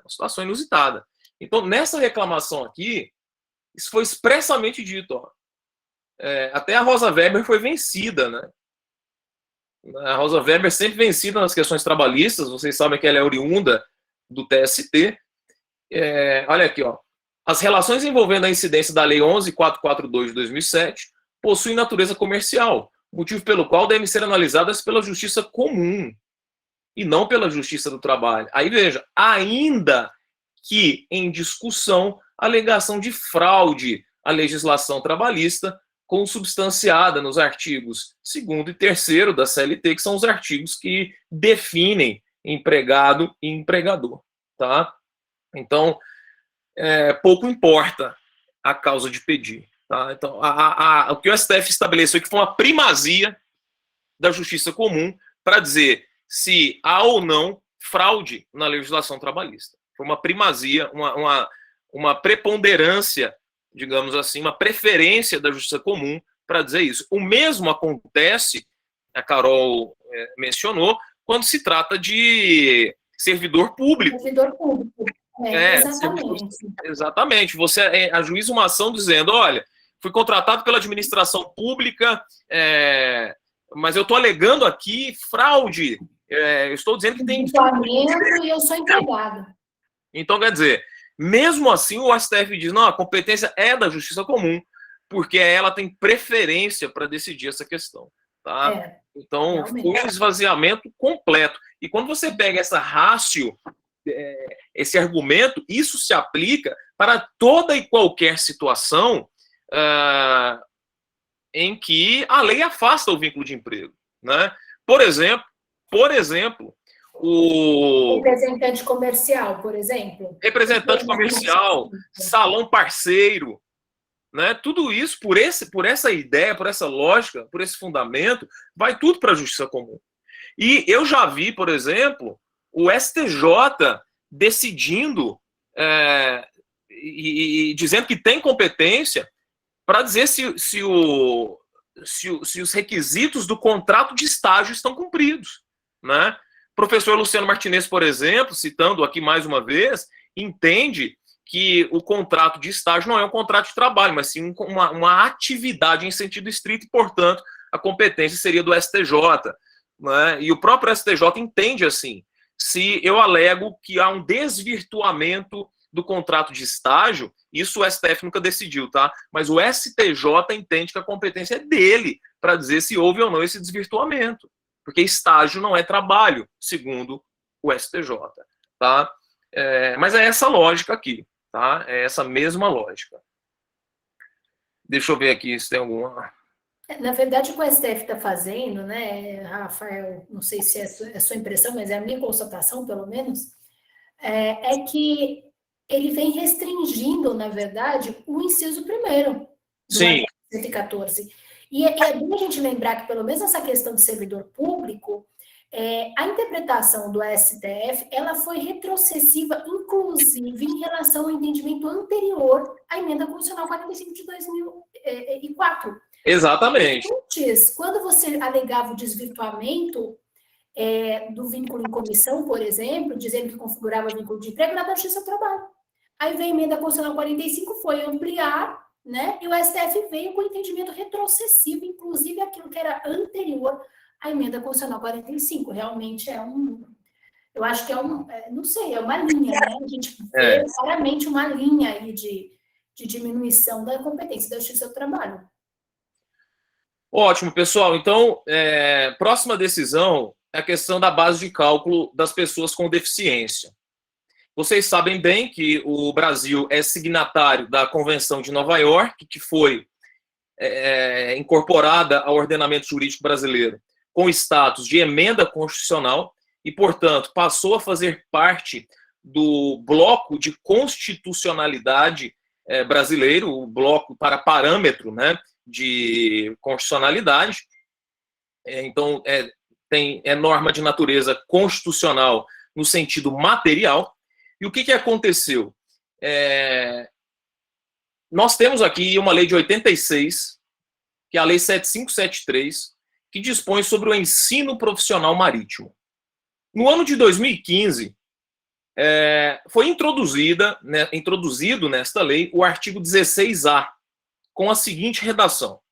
Diz assim esse artigo: os marítimos exercendo atividades embarcadas, são conhecidos como embarcadiços, né? Eles que trabalham embarcados, por serem submetidos às exigências contidas em convenções e acordos internacionais ratificados pelo Brasil, relativos às condições físicas, médicas e psicológicas não integram a soma dos trabalhadores das empresas de navegação para o disposto no artigo 93 da Lei de Benefícios da Previdência. Pois bem, amigos, a questão é, esta norma que exclui determinados postos de trabalho da base de cálculo de PCDs, ela é constitucional ou não? Ela fere ou não o princípio da isonomia? Ela discrimina determinado grupo ou não? Ou seja, o fato de algumas atividades que só possam ser exercidas por pessoas em plena saúde, sem deficiência nenhuma, é fator suficiente para excluir da base de cálculo os PCDs? Não é? Aqui a grande questão é, quando que uma norma constitucional pode discriminar? Ou uma norma infraconstitucional, melhor dizendo. Quando que uma norma infraconstitucional pode estabelecer diferenças, sem que isso viole o princípio da isonomia? Esse é um dos temas mais complexos, mais discutidos em direito constitucional, é saber quando uma norma infraconstitucional pode diferenciar, né? O Celso Antônio Bandeira de Mello, um dos grandes administrativistas desse país, né? Estudei por ele na faculdade, para mim ainda a melhor obra de direito administrativo. Ele diz o seguinte, ele tem uma obra fininha, bem fininha, chamada O Princípio da Isonomia, fininha, azul, é um clássico sobre o tema, e ele diz o seguinte, olha, uma norma infraconstitucional, ela pode discriminar. Eu sei que é um tanto aberto o que eu vou dizer agora, mas as palavras são do professor Celso Antônio. Ele diz que uma norma infraconstitucional pode discriminar quando houver um fator justo de descrimen e que não possa representar violação aos princípios da razoabilidade e proporcionalidade. A propósito, essas lições foram amplamente citadas no voto que julgou a constitucionalidade dessa norma. Ao julgar essa ADI, foi, como em todas as outras, o Poder Executivo e o Poder Legislativo prestaram esclarecimentos. E os esclarecimentos foram. A justificativa legal foi, tá aqui, ó. Justificativa legal. O fato de estarem os empregados sujeitos às exigências contidas em convenções e acordos internacionais ratificados pelo Brasil, relativos às condições físicas, médicas e psicológicas. Ou seja, convenções internacionais e outros diplomas exigem que os embarcadiços passem por exames prévios mais detalhados do que o que comumente acontece com os empregados, para avaliar as suas condições físicas, médicas e psicológicas. Mas o fato é que isso foi dito em nenhuma dessas convenções, em nenhuma dessas normas internacionais. Existe vedação para o trabalho de pessoas com deficiência nos postos de trabalho embarcados. Não há essa vedação nessas normas internacionais. Então, a lei utiliza aqui de um argumento que não existe. Ele falou, eu vou excluir da cota de PCD porque eu tenho que fazer exames físicos, médicos e psicológicos. Só que isso não significa excluir da base de cálculo pessoas com deficiência, né? Então, a norma foi declarada inconstitucional. Cita aqui, como eu falei, a Convenção de Nova York, que é a convenção sobre pessoas com deficiência, tá? E o trecho em amarelo, eu destaquei que, para mim, é o cerne da decisão, menciona que, não existindo exigência legal ou convencional de plena capacidade física para toda e qualquer atividade marítima, não há que se falar, portanto, em justificativa legal para essa discriminação.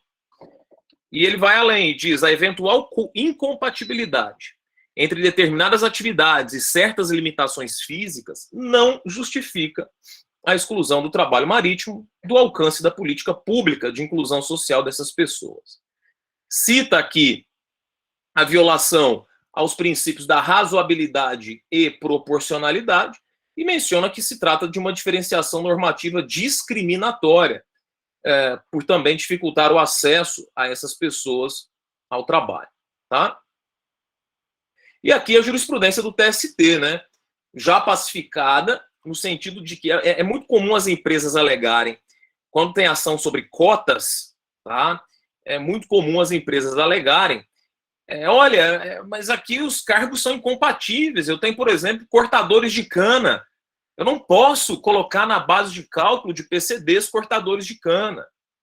Mas, na verdade, pessoal, o TST tem jurisprudência pacífica, no sentido de que a base de cálculo da cota de deficientes engloba todos os empregados da empresa, inclusive com contratos de trabalho suspensos, tá?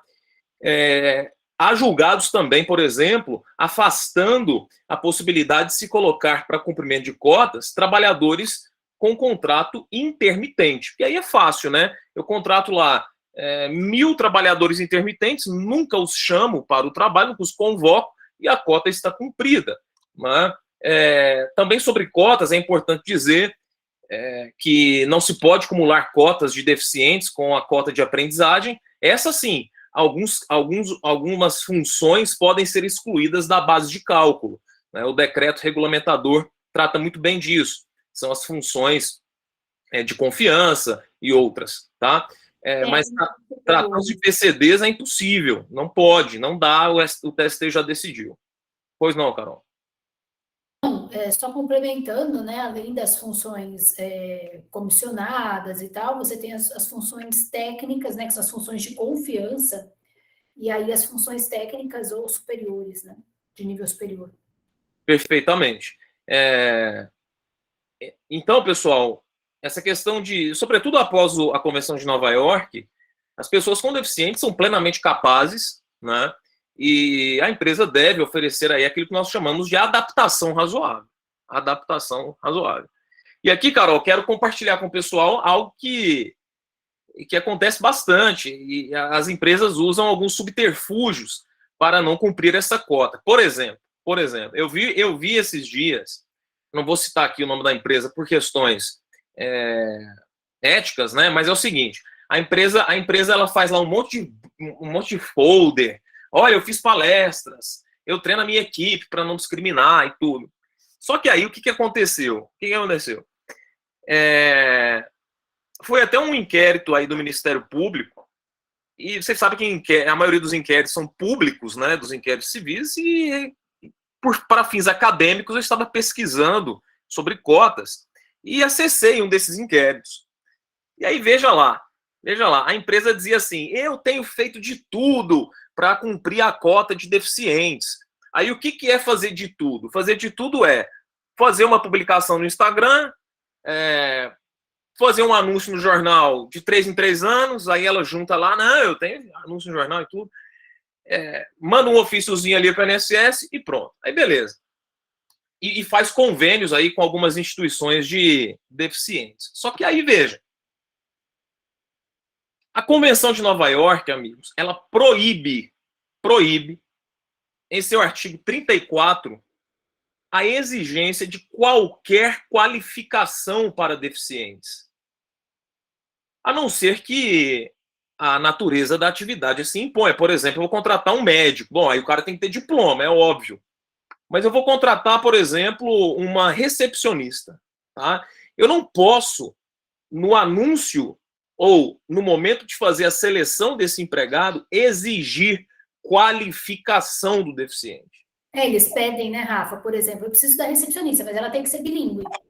Tem que ser bilíngue, tem que ter pacote Office completo e uma série de outros requisitos. E aí, nesse inquérito, veja o que aconteceu. O pior, a empresa junta alguns e-mails, e aí foi um tiro no pé, a empresa juntou no inquérito alguns e-mails do RH, trocando mensagens com a instituição que enviava deficientes para ela. E aí a menina do RH fala assim: olha, você me mandou aqui 5 deficientes, mas não deu certo. Um desistiu, o outro não tinha CNH. Nós queremos alguém com CNH. Peraí, você quer fazer a inclusão de deficientes ou você quer alguém que é deficiente, mas que se encaixe perfeitamente na vaga e no perfil que você quer? Agora as empresas estão com é engraçado, né? O mundo corporativo inventa cada coisa. Se você entra numa vaga aí de emprego qualquer, vai estar lá assim, requisitos. Alguém que se enquadre no fit cultural da empresa, no fit cultural, né? Quer dizer, aí não vai cumprir cota nunca, fica exigindo qualificação. Então, pessoal, quando forem avaliar casos de cumprimento de cota, tem que ver que tipo de anúncio era. Porque aí o deficiente entra no anúncio e está lá um monte de qualificação, ele desiste. Né? Você acaba desestimulando o indivíduo a aplicar para aquela vaga quando ele vê aquele tanto. Qual que é a obrigação da empresa? É contratar e oferecer o treinamento. Isso não sou eu que estou tirando da minha cabeça, isso está na Convenção de Nova York. A empresa tem a obrigação de fornecer cursos e etc. Né? Isso se chama adaptação razoável. Eu sei, pessoal, eu não ignoro a dificuldade que é empreender no país. Né? É extremamente complicado. Você tem 1 milhão de órgãos fiscalizando na esfera municipal, estadual, federal, uma carga tributária pesadíssima. Mas aí são outros argumentos. Você não pode utilizar, é muito difícil empreender no país, então eu não vou cumprir cota de deficiente. Não é por aí. Tá? Então é um tema muito sensível. Então tá aí, decisão recente do TST, tem que ter muito cuidado nessa questão de cotas, tá? Aí a citação aqui, pessoal, me permitam, do Celso Antônio Bandeira de Mello. Começa aqui, olha. Quando uma norma infralegal pode discriminar? Aqui, ó, a desigualdade inconstitucional na lei infraconstitucional, né, se produz quando a norma distingue de forma não razoável ou arbitrária um tratamento específico a pessoas diversas. Para que as diferenciações normativas possam ser consideradas não discriminatórias, torna-se indispensável que exija uma justificativa objetiva e razoável.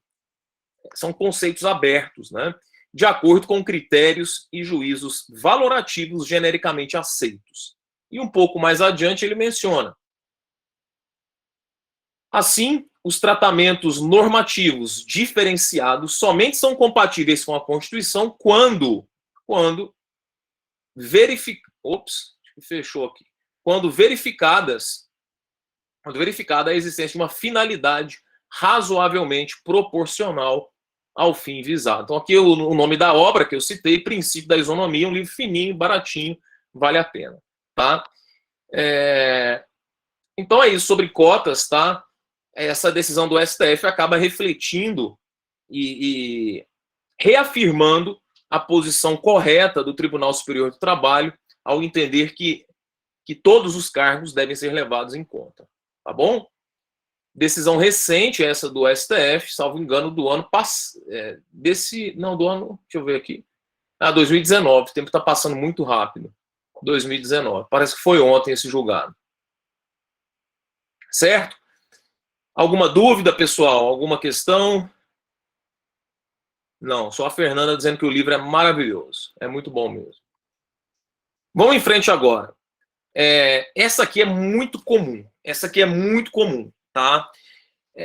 Vocês sabem que a competência para legislar sobre direito ambiental, sobre meio ambiente do trabalho, ela é concorrente.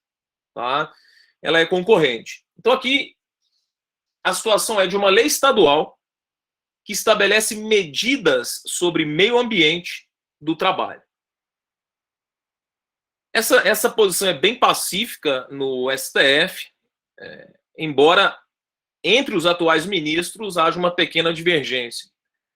O artigo 21, inciso 24 da Constituição, ele estabelece a competência privativa da União para organizar, manter e executar a inspeção do trabalho.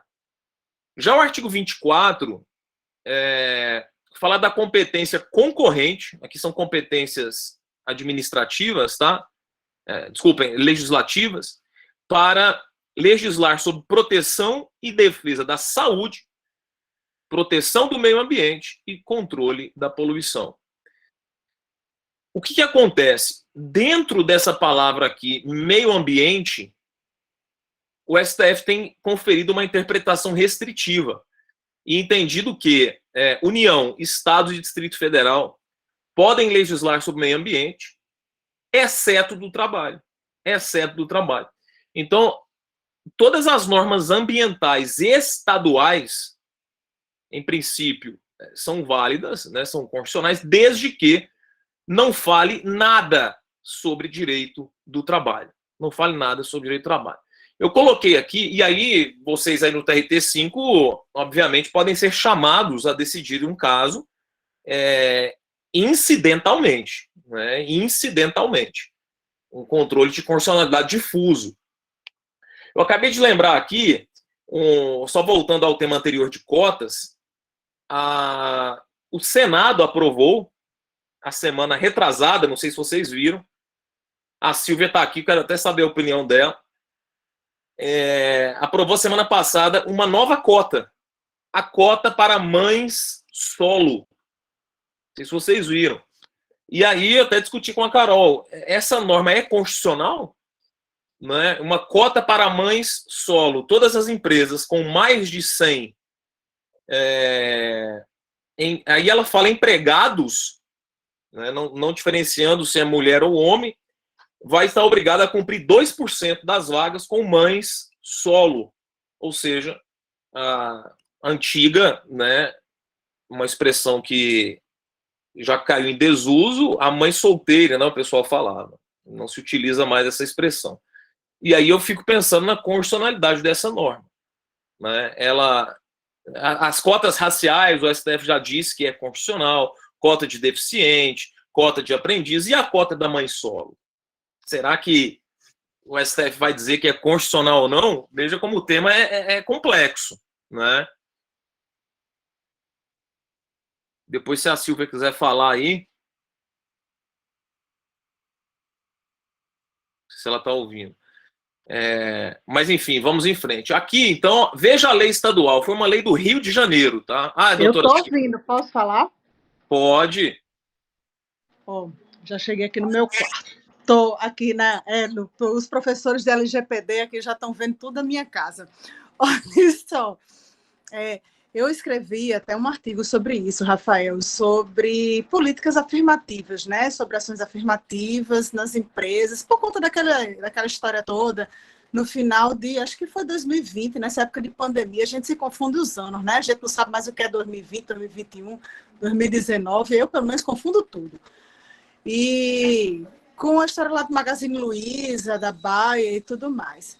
O Supremo ele já decidiu essa matéria a respeito da constitucionalidade das políticas afirmativas, das ações afirmativas, em 3 ocasiões. Na ADPF 186, em um ADIM cujo número, em um recurso extraordinário cujo número eu não me lembro, em uma ação direta de inconstitucionalidade cujo número também eu não me recordo, mas eu sei que a relatoria mais recente foi do ministro Barroso. Isso aí eu recordo bem, porque essa daí é bem mais recente, que eu acho que foi 2014. Fato é que, e nas 3 ocasiões, o Supremo Tribunal Federal disse que essas políticas afirmativas, elas são todas constitucionais. Só que o Supremo, ele sempre resolveu na perspectiva cidadão para com o Estado. E nunca cidadão. Ou seja, o Supremo nunca se decidiu se essa política afirmativa ela vai ser constitucional dentro da empresa. Lembrando que a empresa ela também é detentora de direitos fundamentais, como, por exemplo, liberdade de empresa, direito à propriedade, livre iniciativa e tudo aquilo que a gente vê na Constituição Federal de 88. Então, essa dúvida sua, ela é uma dúvida extremamente válida, mas eu penso que ela, assim, eu defendo que essa política é uma política, sim, constitucional, prevista assim, viável pela Constituição Federal de 1988, mas, assim, claro, dentro de uma proporcionalidade e dentro desse princípio que você falou aí, da acomodação razoável. dentro desse princípio que você citou agora há pouco. Claro que não é assim, vai dentro de uma empresa pequena. Como pegar e estabelecer uma cota dentro de uma empresa pequena e colocar uma cota muito ampla dentro de uma empresa pequena? Fica inviável, absolutamente inviável. Então, tem que guardar razoabilidade, tem que guardar uma proporcionalidade. Então, isso tudo tem que ser observado dentro de uma empresa. Claro, a gente não pode assim fechar os olhos e querer que tudo tenha que ser aplicado a todo custo em relação a todas as empresas da mesma forma. A gente tem empresas grandes, empresas médias, empresas de grande porte, empresas de pequeno porte, enfim. Então, a gente tem realidades diferentes aqui no Brasil. Mas, em termos abstratos, digamos assim, eu penso que essa norma é uma norma, sim, constitucional. Agora, somente para fechar o raciocínio, desculpa interromper durante tanto tempo a aula de vocês, que está maravilhosa, por sinal, a Suprema Corte dos Estados Unidos já decidiu essa matéria em 2 oportunidades, na década de 70, mais precisamente 71, e anos depois, na década de 80, a Suprema Corte dos Estados Unidos voltou a decidir sobre essa matéria, dizendo que nas empresas públicas, essa matéria aí de cota, ela é constitucional e é legal, porque lá eles decidem sobre a legalidade também, né? Então, lá, num país que a gente tem mania de dizer que é um país guiado pelo liberalismo, lá eles dizem que essa política de cotas dentro das empresas é uma política de cotas, uma política de cotas constitucional e legal, à luz aquela norma de 64, Estatuto dos Direitos Civis de 64, né, que é o capítulo 7, de lá, que trata de políticas afirmativas. Então, assim, a gente tem muito para evoluir, mas esse ano, especificamente aqui, a gente tem um instrumento muito bom, que é a ratificação daquela norma internacional que trata, eu não me lembro o nome da norma agora especificamente, mas Carol pode... Responsabilidades familiares, né? Também, mas tem também uma norma internacional que trata de modo geral sobre racismo, que trata de políticas afirmativas também. Eu não me lembro agora, foi ratificada agora esse ano essa norma internacional. Foi ratificada com patamar jurídico de emenda constitucional. Foi a última, inclusive. Isso, exatamente. Exatamente agora esse ano. Mas, Silvia, assim, a política de cotas, sem dúvida nenhuma, é constitucional. O que me parece, neste caso, que pode levantar alguma dúvida sobre a constitucionalidade é do beneficiário da cota, né? Quer dizer, a mãe solo, o que nós temos que analisar a mãe solo, ela é histórica, mas tem um nome, Carol, é o nome de um país ou uma cidade, ficou conhecida essa convenção aí. O beneficiário da cota, a mãe solo, ela é historicamente discriminada nas relações de emprego.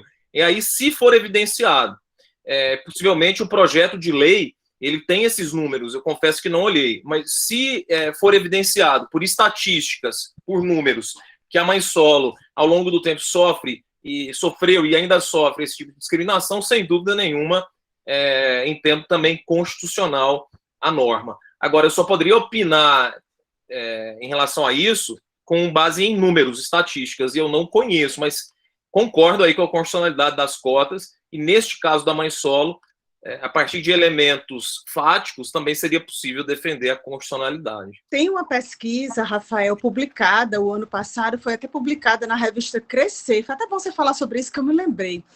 Foi publicada na revista Crescer, falando exatamente da contratação de mães solo na época da pandemia, de mães solo que tem crianças, que têm filhos até 7 anos de idade, que essa pesquisa constata que as mães não são contratadas, entendeu? Então, assim, e já existem esses dados.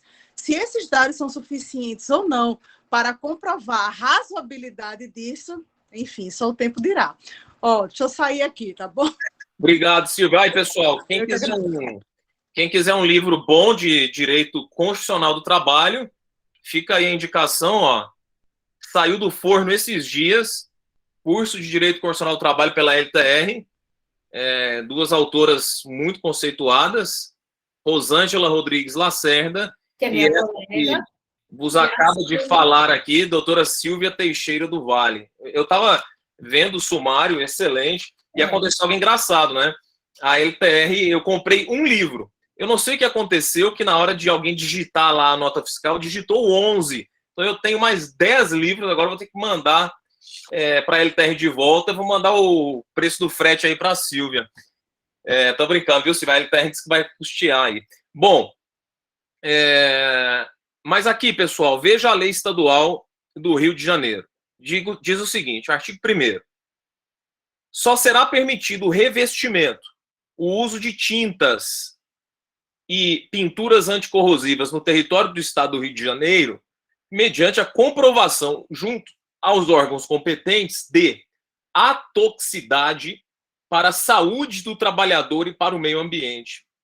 Veja, se eles não tivessem colocado essa palavra trabalhador, a norma seria constitucional. Eles poderiam ter colocado assim, a toxicidade para a saúde do usuário ou de todos, né? Mas a partir do momento que se colocou essa palavra trabalhador, isso acaba contaminando a norma, né? Então, o STF possui entendimento aqui de que a competência concorrente para dispor sobre saúde e meio ambiente não abrange a disciplina específica acerca da saúde dos trabalhadores, tá bom? E fala que o interesse local também não justifica a prevalência da norma. Então, decisão recente, relativamente recente, de julho de 2020, certo? Vocês podem ser chamados aí em controle difuso. Bom, próxima. Agora um pouco de direito coletivo do trabalho.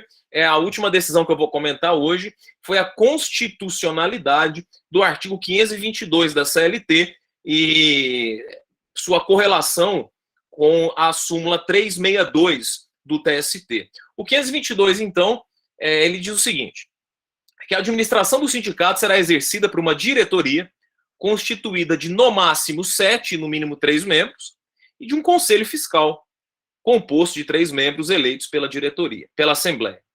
A grande questão aqui o artigo 522 da CLT viola o princípio da liberdade sindical e mais, o próprio princípio da autonomia sindical, né? São coisas distintas, tá, pessoal? Só explicando rapidamente aqui a diferença entre liberdade sindical e autonomia sindical. O conceito de liberdade sindical está no artigo 2º da Convenção 87 da OIT e também no artigo 2º da Convenção 98 da OIT. Vocês sabem que a 87 não foi ratificada pelo Brasil, mas a 98 foi, e diz o seguinte, entende-se por liberdade sindical a possibilidade, a faculdade que empregados e empregadores possuem de criar entidades associativas e a elas se filiarem com a única condição de se submeter aos estatutos dos mesmos ou das mesmas associações.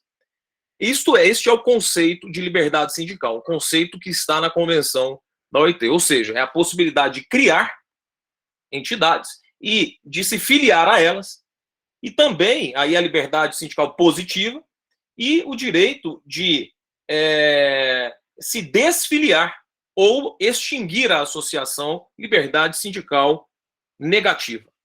Agora, a autonomia, auto vem de próprio, nomia vem de norma, significa que o sindicato ele tem a prerrogativa de se autorregular internamente, né, de criar as suas próprias normas internas, sem sofrer nenhum tipo de interferência, seja do empregador, seja do Estado, seja de quem quer que for. Né? Ninguém pode interferir na autonomia sindical. E quando a CLT, no artigo 522, estabelece número máximo de dirigentes sindicais, isso viola a autonomia sindical? Eu não tenho dúvidas que sim.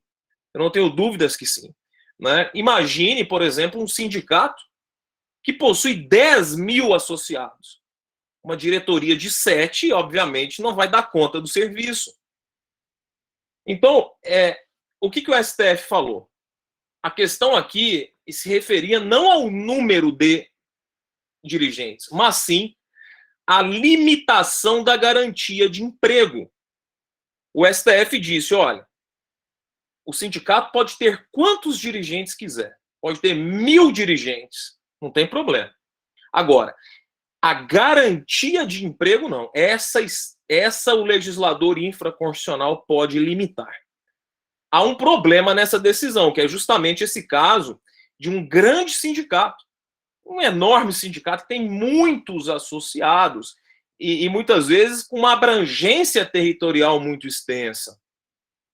Veja, você conferir garantia de emprego a apenas 7 membros titulares e suplentes não me parece suficiente para assegurar a plena autonomia desses dirigentes sindicais. Mas foi isso que o STF disse. Tá?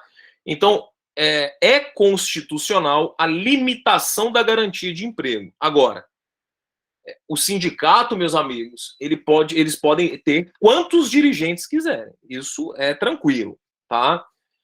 Então, tá aqui, foi uma DPF que questionava a constitucionalidade do artigo 522 e do item 2 da súmula 369. Definição de número máximo de dirigentes sindicais com estabilidade no emprego, recepção do artigo 522. Tá?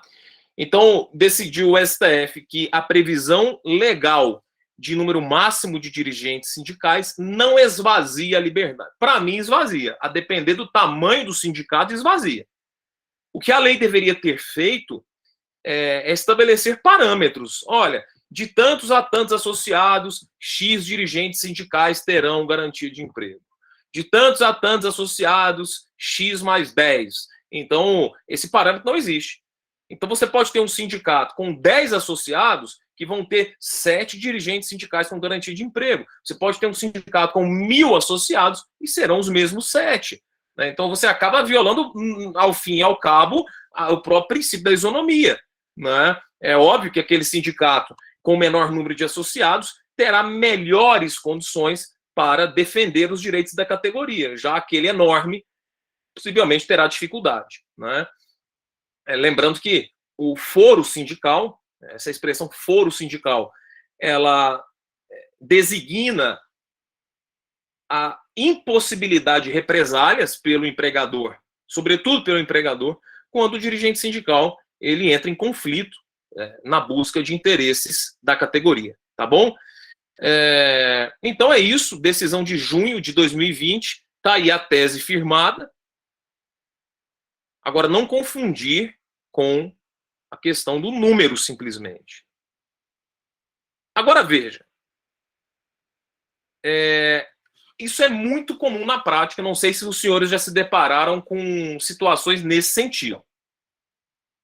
Esses dias atrás eu estava com um caso assim. Foi despedido lá um dirigente sindical. Eu não me recordo da empresa. Mas, lembrei, é uma empresa lá de Uberaba, Minas Gerais. Foi despedido um dirigente sindical. E ele ajuizou uma ação pedindo a reversão da justa causa, alegando que ele era dirigente sindical. E de fato era. Mas veja, esse sindicato era composto de uma diretoria enorme. Tinham quase 30 dirigentes sindicais, titulares e suplentes. E aí a minha pergunta para vocês é: como saber quando o sindicato é composto por uma diretoria que tem mais de 7 titulares e suplentes? Quem são os que detêm a garantia de emprego? O primeiro critério, e o mais simples, bom, Rafael, vamos pela hierarquia dos cargos: presidente, vice-presidente, né? Secretário-geral, primeiro diretor, tal. Beleza. Só que chega um momento em que os dirigentes passam a ocupar a mesma hierarquia na diretoria. Você tem o presidente, o vice-presidente, o secretário-geral, e depois vem diretor. Qual deles entra nessa cota de 7? Né?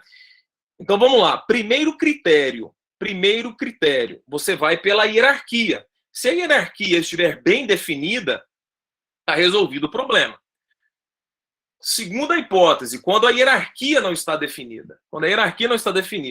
Aí, veja, parcela da jurisprudência nos regionais, o TST nunca decidiu isso, tá? parcela dos regionais vai pelo seguinte: pela ordem que consta o nome na ata de eleição. Então, imagine que tenha 3 diretores com a mesma hierarquia. Você vai dar garantia de emprego para o primeiro que aparecer na ata. Esse é um critério. Esse é um critério. Segundo critério, você pode, como bem colocou a Silvia, acho que foi isso, eu peguei só o início da frase aqui, expedir uma intimação ao sindicato para que aponte, né, quem é o dirigente sindical dotado de garantia de emprego. Essa solução,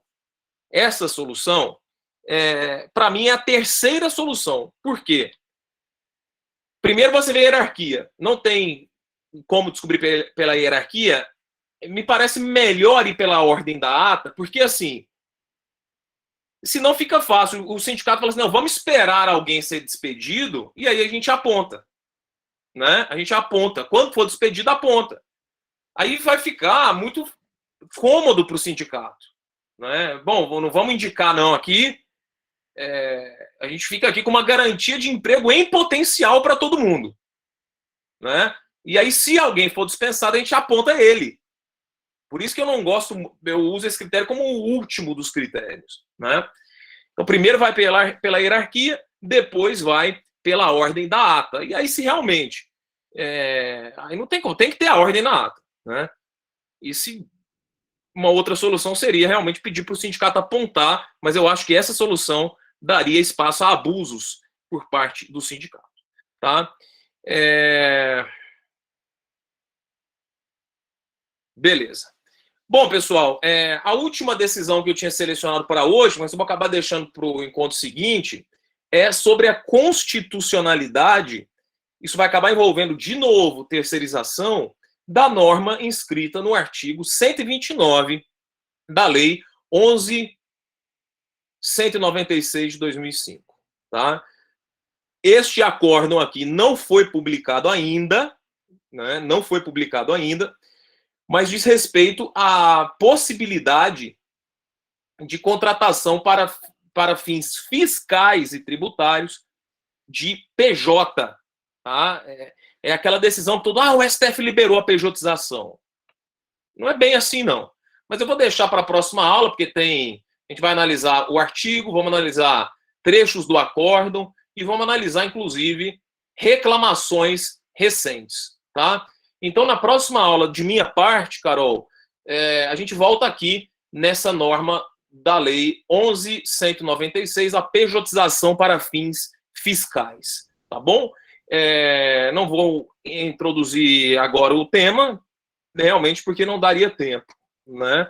Mas, pessoal, eu notei que vocês têm participado pouco, tá? Ou ninguém está entendendo nada, ou a aula está ruim, ou não sei. Fiquem à vontade aí para ligarem as câmeras, falarem, né? Como eu disse, eu sei que de casa muita gente às vezes está ali com trajes sumários, né, do teletrabalho, aí não precisa ligar a câmera, tá? Mas fora isso, a gente vai se sentir muito bem acolhido, como já estamos nos sentindo, né? Pessoal, então muito obrigado mais uma vez.